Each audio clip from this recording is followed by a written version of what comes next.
Magandang buhay! Welcome sa ating podcast, Ma'am Gil's Weekly Vlog or podcast sa araw na to o sa linggong ito. All ay may pamagat na pag-uusapan natin. Ito ay hindi mo kailangang ayusin ang iyong mga damdamin. Sila ay sadyang dinisenyo para dumanas at lumipas, hindi para solusyonan. Ito ay mula kay Lara Gregorio mula sa 4C Learning Hub na ipinost niya July 22, 2025. Ngayon sa kanya, nabubuhay tayo sa isang mundo na itinuturing ang mga damdamin na parang problema. Kapag ikaw ay balisa, kailangan mong kumalma. Kung ikaw ay malungkot, dapat mong pasayahin ang iyong sarili. Kung ikaw ay galit, kailangan mong kontrolin ito kaagad. Pero ang totoo, ang mga damdamin ay hindi problema. Hindi sila kailangang ayusin, ang kailangan nila ay espasyo. Hindi sila ebidensya na may mali sa iyo. Sila ay mga senyales, bahagi na isang malusog, adaptibong sistema na sumusunod na tulungan kang unawain ang mundo. Ayan ay ayon kay Dr. Lara. Ang damdamin ay sadyang dinisenyo para dumanas at lumipas. Mula sa biological na pananaw, ang mas damdamin ay likas na dumadaloy. Sila ay parang alon, taas, aabot sa tuktok at dadaan. Kung hayaan lang natin, ang problema madalas ay hindi natin ginagawa. Nuhusgahan natin sila, sinasawata o gumagawa tayo ng mga kwento sa paligid nila na nagpapanatili sa kanila ng mas matagal kaysa dapat. Ang paglaban sa damdamin ay maaring makulong sila. Ang pagpapahintulot sa damdamin ay nakakatulong sa kanilang paggalaw. Ito ay dahil ang mga damdamin ay hindi lamang mental. Sila ay physiological din. Nagsisimula sila sa katawan, dulot ng ating limbic system, at ipinapahayag sa pamamagitan ng nervous system. Mabilis na tibok ng puso, nakakuyom na panga, kumukulong tiyan. Ang pagsubok na isipin ang daan palabas mula sa kanila ay madalas na bumabalik sa iyo. Dahil hindi lang sila basta isip, sila ay buong katawang karanasan. At ibig sabihin nito, kailangan nila ng tugon na nakabase sa katawan. Ang damdamin bilang mensahero, hindi kaaway. Bawat damdamin ay may layunin, takot, nagbibigay babala sa atin sa posibleng panganib.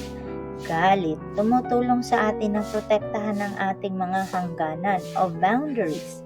Lungkot, sinyalis ng pangangailangang magdalamhati, magmuni-muni o makipag-ugnayan. Tuwa o saya, naglalapit sa atin sa kahulugan at koneksyon. Sila ay mga mensahero, hindi diktador. Hindi mo kailangang sundin sila. Ngunit, hindi mo rin kailangang patahimikin sila. Kapag kinilala mo ang isang damdamin nang hindi sinisikap na ayusin ito, hinahayaan mo ang nervous system na gawin ang disenyo nito ang bumalik sa balanse. Magandang paglalarawan ni psychologist Dr. Susan David. Ang mahihirap na emosyon ay bahagi ng ating kontrata sa buhay. Hindi ka magkakaroon ng makabaluhang karera, makapagpapalaki ng pamilya o makapag-iiwan ng mas magandang mundo nang walang stress at ginhawa. Ang pagsawata sa mga emosyong ito sa paghahangad ng kontrol, ginhawa o hindi kalakasan, ito ay pag-iwas.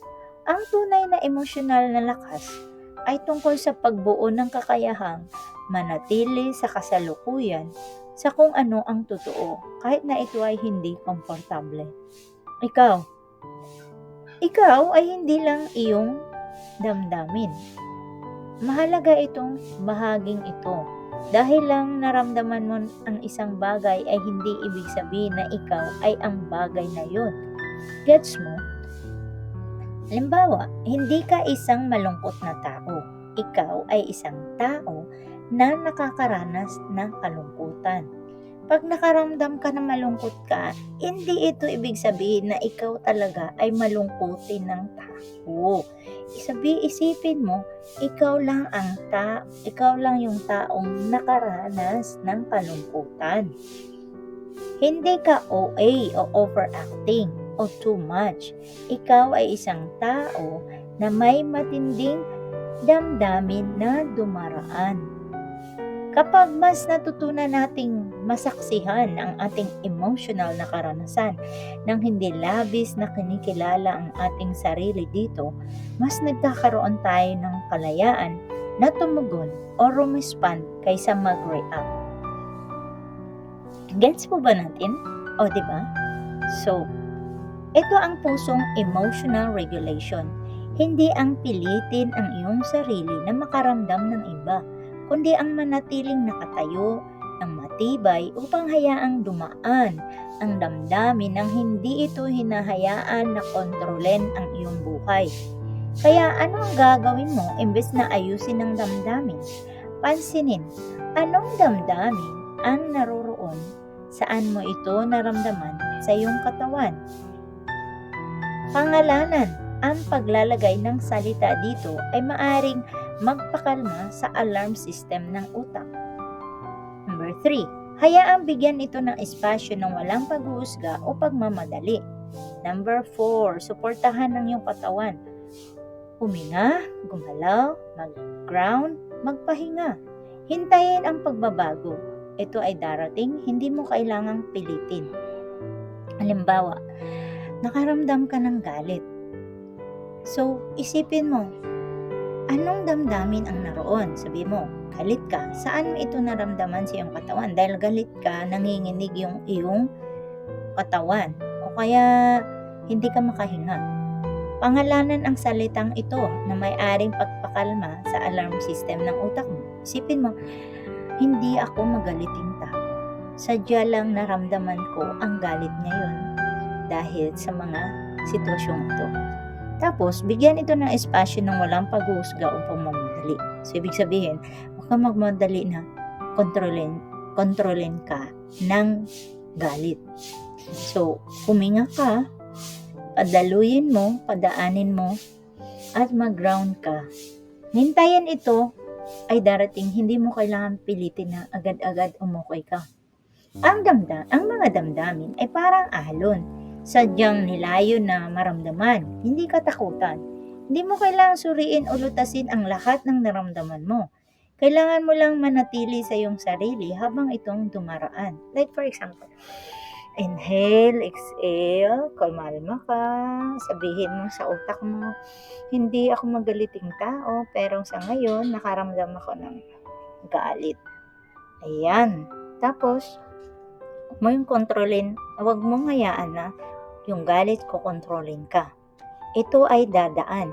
Hindi iyan kahinaan, iyan ay karunungan. No? When you know how to control, when you know how to yung padaanin mo yung emotion mo, hindi yung kinukontrol ka ng emotion mo. Diba? So, yan ay hindi kahinaan. Ibig sabihin, you master your emotions. Yan ay karunungan. May mga tao akong kilalang ganun. Kahit galit sila, hindi sila nagwawala, hindi sila nag-hysterical.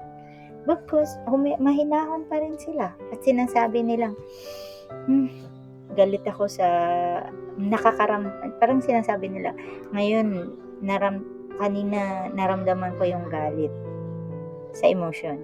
Pero hindi sila, na-recognize nila na yun, nagalit sila. At dahil galit ako, alam mo ba, medyo napapalpitate ako. Pero hindi sila yung nagsisigaw, hindi sila kinontrol ng galit nila, but sila yung nagkontrol ng galit nila.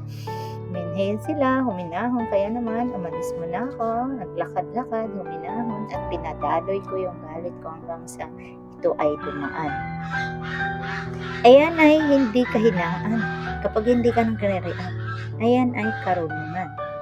So, sana may natutunan po tayo ngayon mula sa ating learning na galing kay Miss Lara Gregorio sa kanyang 4C Help Learning. So, naway ma-practice natin ito sa ating buhay at magkaroon tayo ng magandang buhay at maging mabuting tao. Hanggang sa muli, maraming salamat sa pakikinig.